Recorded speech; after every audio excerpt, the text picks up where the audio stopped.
আমি নিজেকে কখনো উপজাতি কিংবা আদিবাসী হিসেবে দাবি করি না। কেন? আজকে যদি জাতিসংঘ বলে আগামীকাল থেকে তোমরা এলিয়েন, আমাকে থাকা পড়া খাওয়া কোটি কোটি টাকা বাজেট দেওয়া হবে, আগামীকাল থেকে এলিয়েন দিবস পালন করবো নাকি? আমি কখনোই না। কারণ আমার নিজস্ব জাতিসত্তা আছে। যেমন আমার পাশে যিনি বসে আছেন উনি মারমা, আমি একজন শাক। এই পার্বত্য চট্টগ্রামে আপনার 14টা জাতি রয়েছে। এই 14টা জাতির মধ্যে থেকে চাকমা, মারমা, ত্রিপুরা ছাড়া আপনারা কয়টা জাতির নাম জানেন? আমরা কেউই জানি না। যেমন আমার এখানে নাম লেখা আছে শাক। আমরা এখন সংবিধানে যদি দেখেন, বিভিন্ন লেখালেখি দেখেন, বই পুস্তকে দেখবেন চাক। এখন সে চাক থেকে হয়ে গেছি শাক। আমাদের আসল পরিচয় শাক, কিন্তু এই যে বললেন মগ থেকে মারমা হয়ে গেছে, আমরাও শাক থেকে চাক হয়ে গিয়েছি।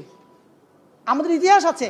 আমরা হয়তো কালের পরিক্রমায় এই পৃথিবী থেকে বাস্তুর সংস্থানের সাথে খাপ খাইতে না পারে আমরা বিলুপ্তির পথে, আমরা সংখ্যায় কম হয়ে গিয়েছি। তাই বলে আমরা তো উপজাতি না। আমি ILO মানি না, জাতিসংঘ মানি না। আমি চাক হিসেবে বাঁচতে চাই এবং বাংলাদেশি হিসেবে বাঁচতে চাই। কিন্তু আজকে যারা আদিবাসী হিসেবে নিজেদেরকে দাবি করছে, যারা উপজাতি হিসেবে আমাদেরকে পরিচয় করিয়েছে, সেই সন্তু লারমার আজকে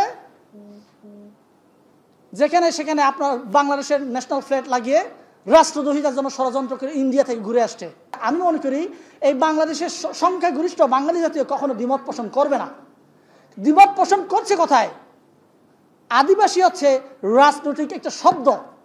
বিভিন্ন দেশে যে সকল সংখ্যায় কম জাতি রয়েছে, এই জাতিগুলোকে পলিটিক্যাল টার্ম হিসেবে ব্যবহার করার জন্য ওই দেশের সংখ্যাগরিষ্ঠ জাতিগুলোর বিরুদ্ধে আপনার এই সংখ্যায় কম জাতিগুলোকে ব্যবহার করার জন্য এই ধরনের শব্দ আপনার যুগের পর যুগ এরা আনা হয়।